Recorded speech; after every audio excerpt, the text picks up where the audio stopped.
Hi class, welcome back to my classroom.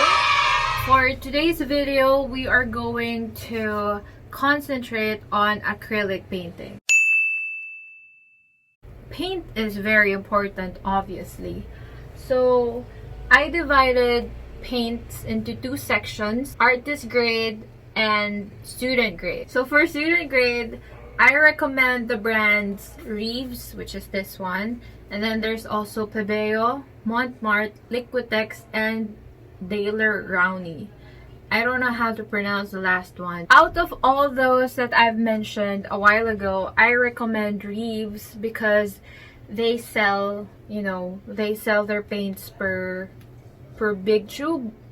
They do sell it. They do sell for like the big pack, but I don't recommend buying the small tube ones because even if nakamura ka nga, hindi naman ikaw nakarami ng paint.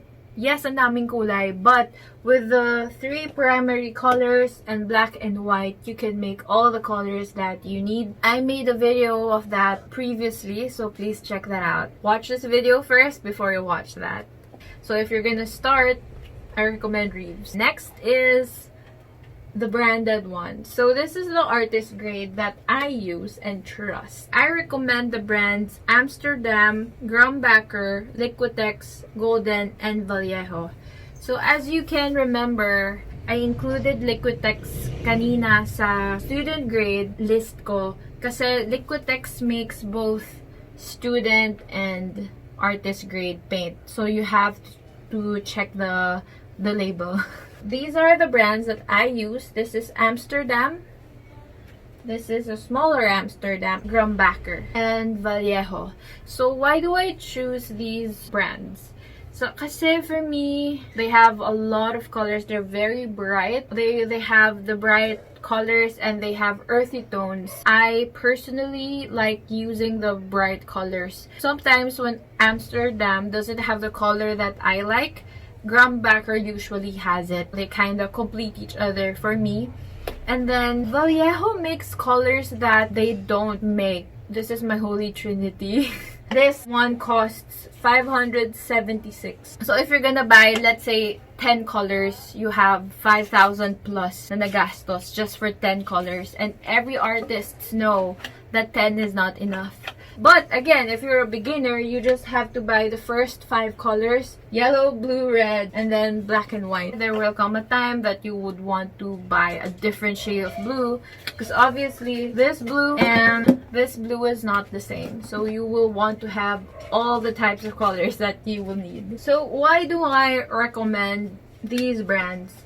Because, well, I've used them. Number one, I've used them and I trust them. I've tried other brands and they didn't work out for me. One of those brands is Pebeo and Liquitex. Pebeo, for some reason, when they dry, it dries differently compared to how it was applied before.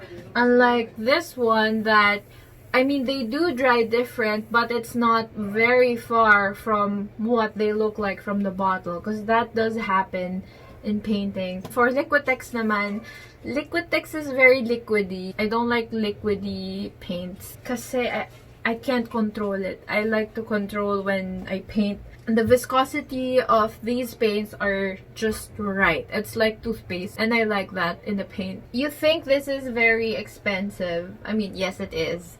But because of the pigments are actually hard to make and hard to source. They last a long time. You really have to think of this as investment. Quality talaga eh. Maganda ang pigment, maganda ang colors. And one of the things that you need to check for quality is the light fastness. Light fastness refers to the ability of the pigment in the paint to resist gradual fading when exposed to light.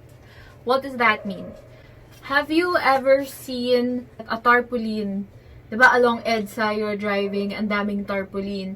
And then one time, like may napansin ka, oh, there's a new one. It's very bright, colorful, maganda. And then like after a few months, the color fades away. That means the pigment that was used in that print is actually not light fast. If it fades under the sun, then that means the paint is not light fast. Let's move on to brushes. These are just some of the brushes that I own. I'm not flexing, I'm just sharing.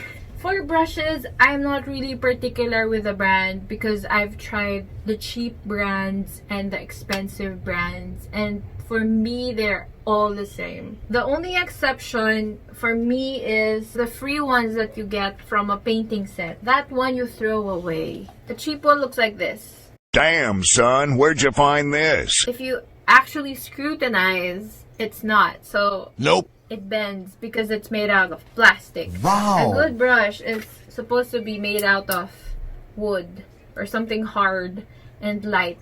So when you paint, it's well controlled. So that's why I recommend you using a real artist brush. But again, it doesn't have to be branded.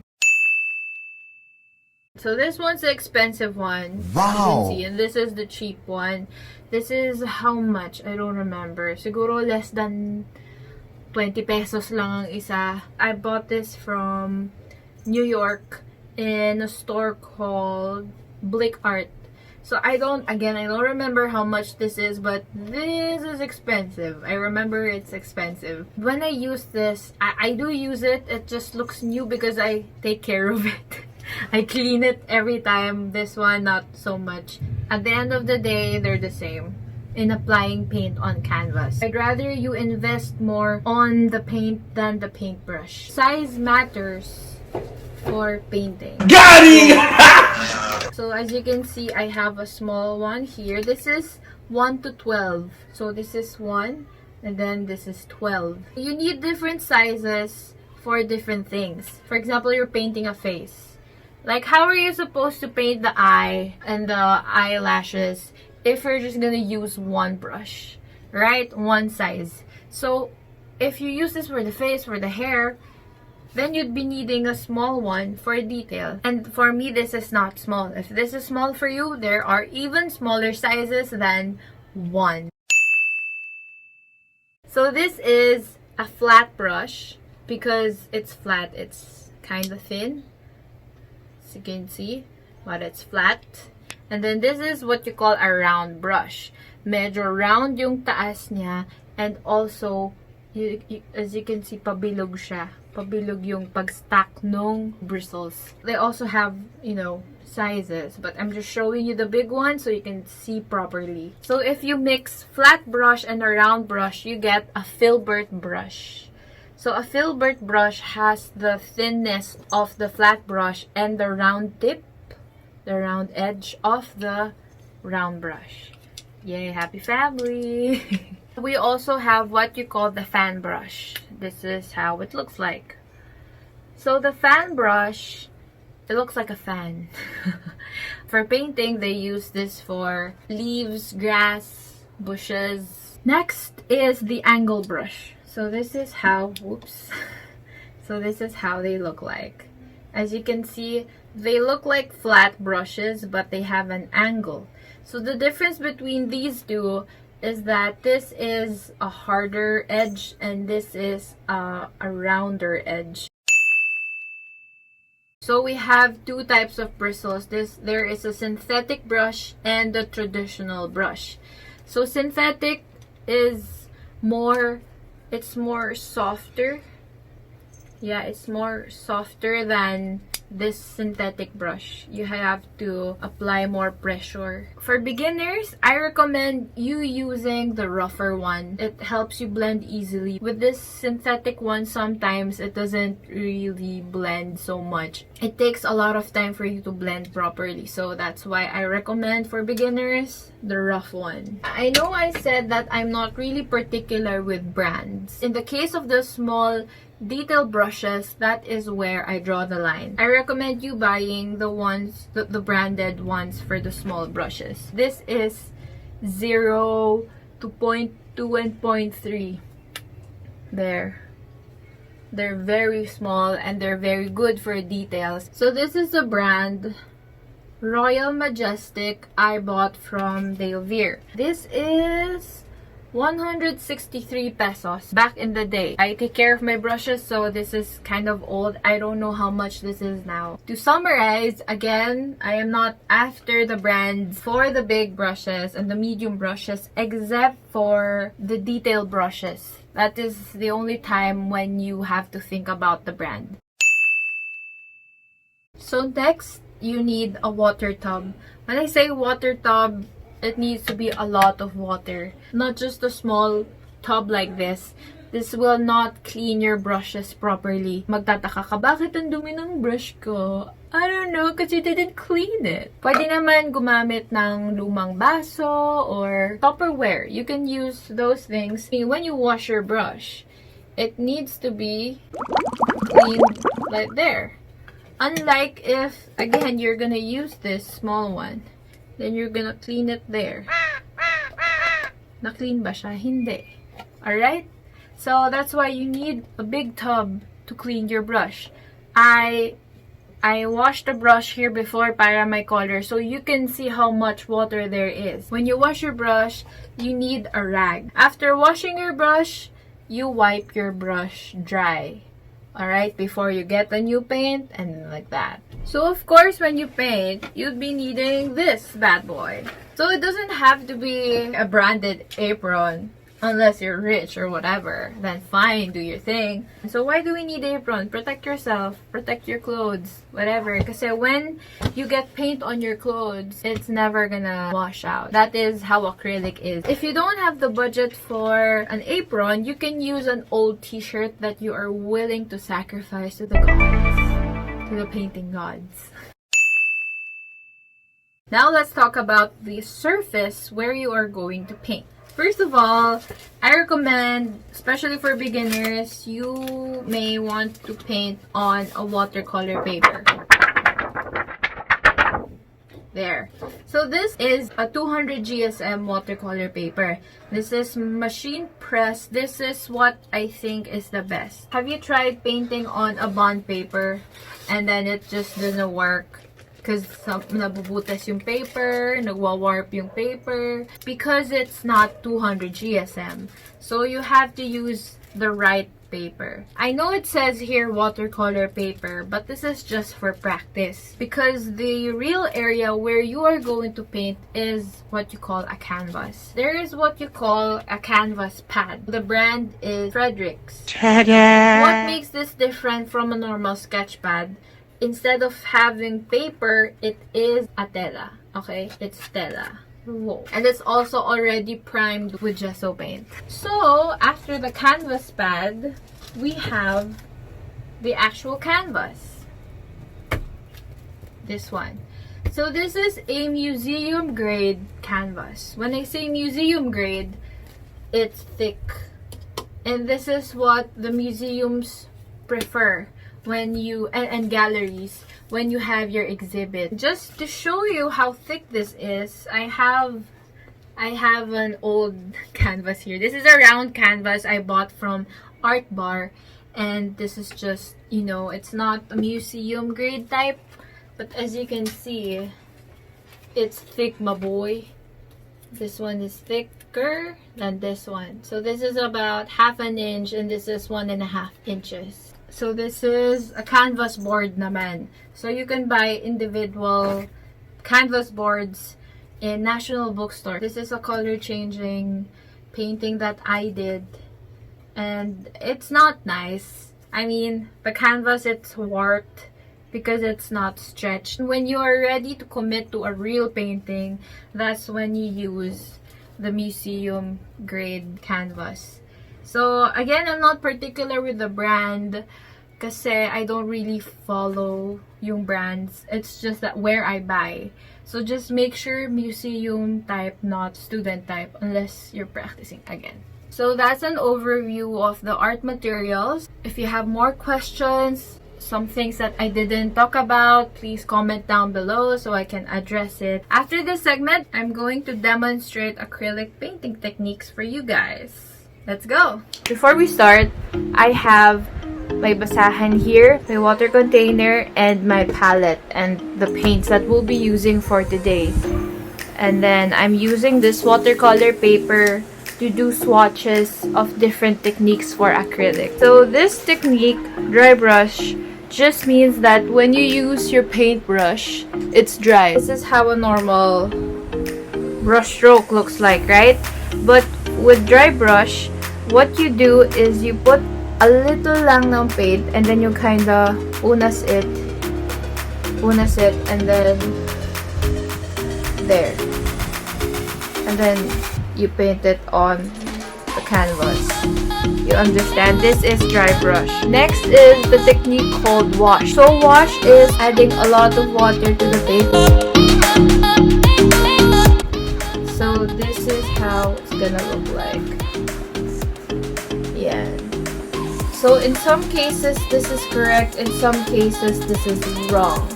So you only use the wash technique if you want your painting to look washed or wet. Alright, so I have two samples here. So this is stippling and dabbing. So what's the difference? Number one, with stippling technique, you need a very specific brush, and that is a fan brush. Alright? So you just get paint like this. And then you stipple.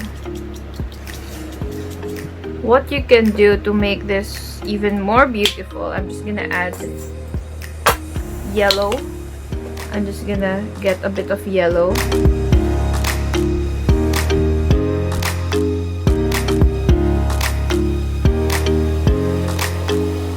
There you go. So with dabbing, you can use this brush, like normal lang. And then I'll just get some paint. Oops, I blended it too much. And then dabbing looks like this.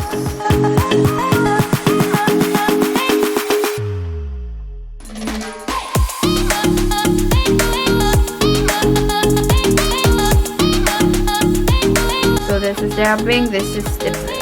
So next is palette knife. So for palette knife, I actually have a lot of different knives, but let's say this one. So this is my smallest one, so I can show you how it's used. So it's just like putting palaman to your tinapay. So I'm just getting random scoops and then knife. You understand? That's how you use it. You can also do that, and then you could also scratch it like that, but I like it like this one better. So lalagay ka lang ng palaman ng tinapay. It's just like that. So now with palette knife, you have to be careful and you have to take control, because if you don't, what happens is if you keep on like putting it there, tendency, like if you keep on doing that, tendency you don't have this beautiful mixture of paint. What happens is your paint just becomes solid. You see? So we don't like this one. We want this one, not this one. Right, next is splattering. I'm just gonna wet red.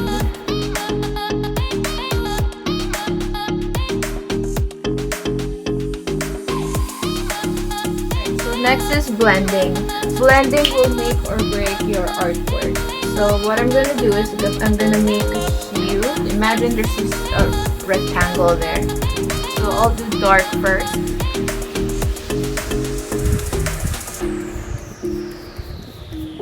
Dark, and then I mix a bit of gray somewhere in between black and white. There. I add more white because I'm going towards lighter gray. So now I need to go back and forth in this area because this is where I want to blend it.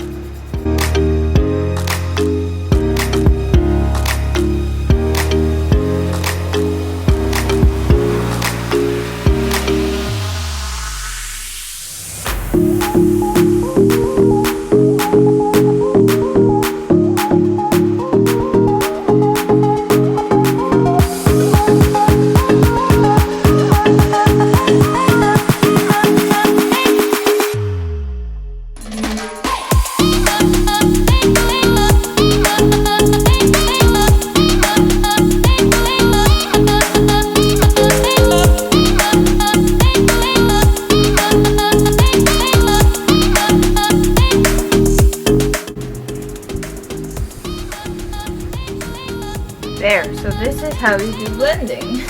Let's do a different one, circle one. So let's say this is my source of light, so the shadow would be here. So let's do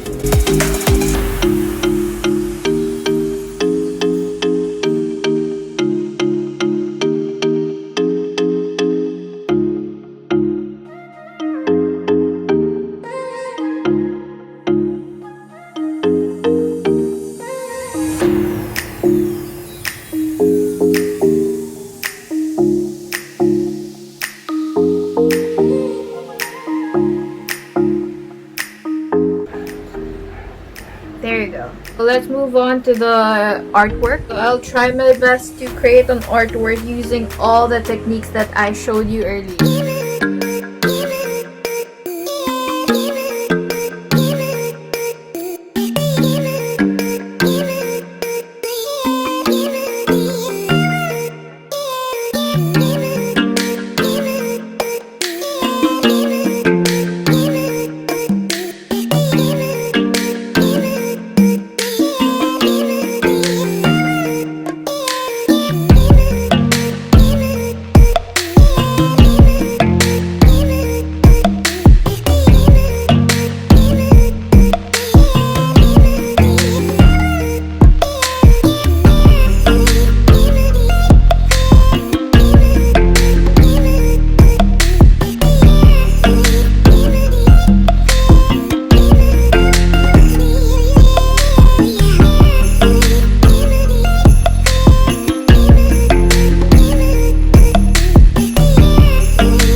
hope you learned a lot from this demonstration. Again, if you have any questions, clarifications, please comment down below so I can answer. Thank you very much. Bye bye.